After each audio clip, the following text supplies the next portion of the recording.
Hello everybody, welcome back to another model review. I know it's been a long time since I've done any on this channel, so I'm really happy to get back. I've been super busy with school and just doing some other stuff related to family and just all kinds of craziness with this COVID situation. So really happy to be back and do another model review. I hope you guys are doing well and you're all staying safe.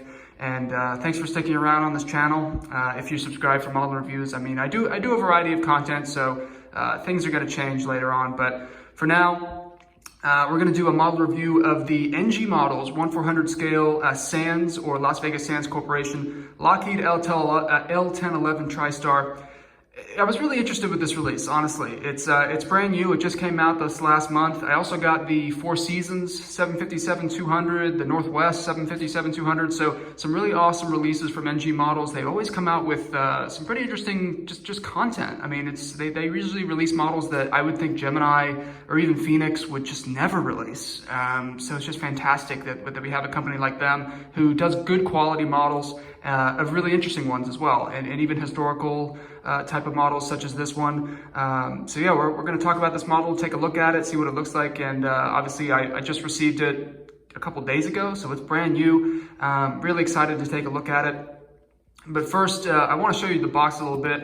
As you can see, they put a little bit of effort into their boxes. It looks quite good. It's always something related to the livery, so obviously in this case they do the Las Vegas Sands livery. So they have little stripes here with the different shades of blue. It says NG models on the front there. We have the aircraft as well with the registration. And there's the Sands logo, by the way. And then on the side, we just have some more stuff there. And then there's the aircraft as well. On the back, just the same thing. Picture of the aircraft and the sort of Sands sort of theme happening around the box. So it's really, it's quite good. NG models, I'm really hoping that they do a good job on this model. They've done, in the past, a very good job, especially on the 757s, even their 737s, so they're definitely branching out. I wouldn't actually expect them to make a Lockheed L-1011, but apparently they did. So, and it's a very cool model. Obviously, this is a private VIP aircraft.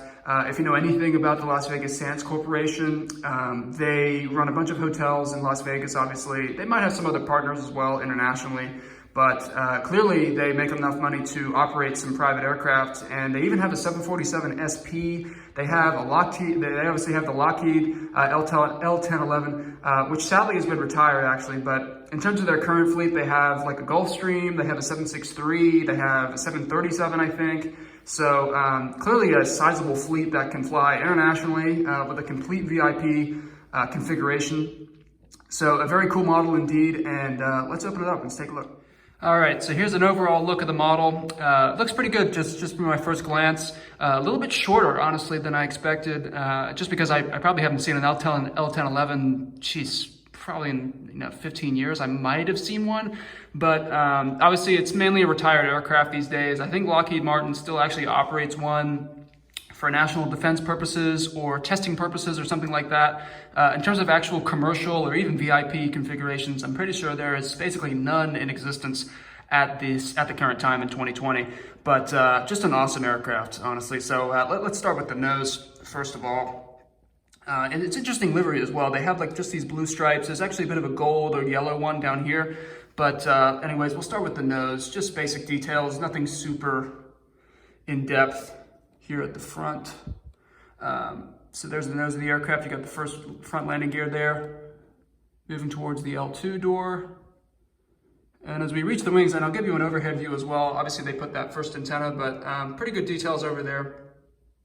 You can see all around, they've got all the specific markings, details and stuff like that. The engines as well. A good view over the top there. And other than that, they have basically just a blue underbelly pretty much all the way around, same color as the engines. And then as we move towards the back, we reach the registration and the tail, which of course has the engine in it. It is November 388 Lima Sierra. That's the registration of the aircraft. And interesting here with the horizontal stabilizers, I think it's the way that these are connected is just a little bit different to aircraft these days.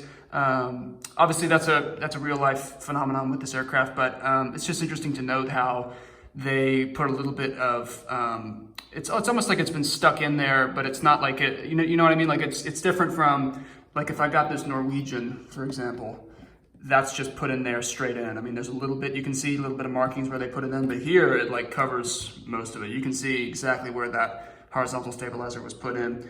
You can also see the antenna on the bottom there, so making sure those details are there is good. And then as we reach the tail, pretty good detail as well. They put a little bit of, all these little individual pieces for the engine are all stuck in there, which is really good. It's not just all one big piece, it's all sort of individually put in there. Obviously no moving parts with the aircraft in any regard. And I'll just give you a back view as well, so you can see that engine. But just really cool. This is, I mean, it's just an awesome aircraft, honestly. The fact that the Las Vegas Sands Corporation even operated this, because they didn't actually take delivery of it until 2007, so it probably, you know, operated commercially for a while. Several airlines would have been operating it in the 80s, the 90s. The aircraft was actually retired at 36 years old, I think, at the time, so just incredible. I mean, it flew until 2011, so you can imagine in 2010 flying this aircraft. I mean, basically none on the market to purchase. So it just overall, just a fantastic aircraft. And the model's really good detail as well. You know, this is what I would expect from NG models. They always do a very good job, I think, anyway. The coloring is usually pretty good. The licensing, obviously, they've you know, figured out how to get around those issues. So you know, I think they've done a very good job. And really, we haven't seen any Sands models in such a long time. I mean, even in 1/400 scale, there might be like a 763. I don't even know if that exists. There definitely is a 747 SP you can get from Gemini Jets, but other than that, there really isn't much available. But I'll just give you a view of the underbelly really quick and just show you that. They did a good job with the landing gear. Obviously, it's able to roll as well. So very nice, soft landing gear. Good details on the underbelly as well, really nice. But as you can see, not that long of an aircraft, just something to keep in mind. You know, it's not like it's directly comparable to a 763.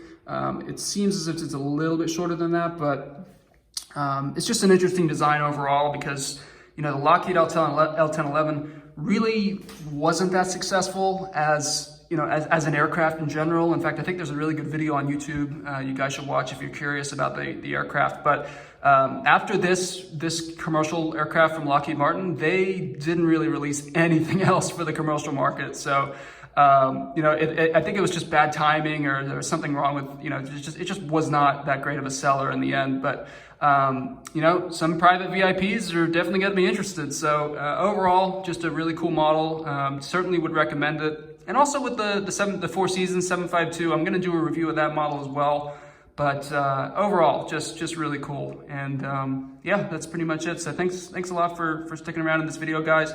I hope you're staying safe during this time as well. Please, you know, just wear your mask, do everything that you're told, keep the community safe, and we're gonna get through this as quick as possible. So thanks a lot for watching, and I'll see you guys in the next video.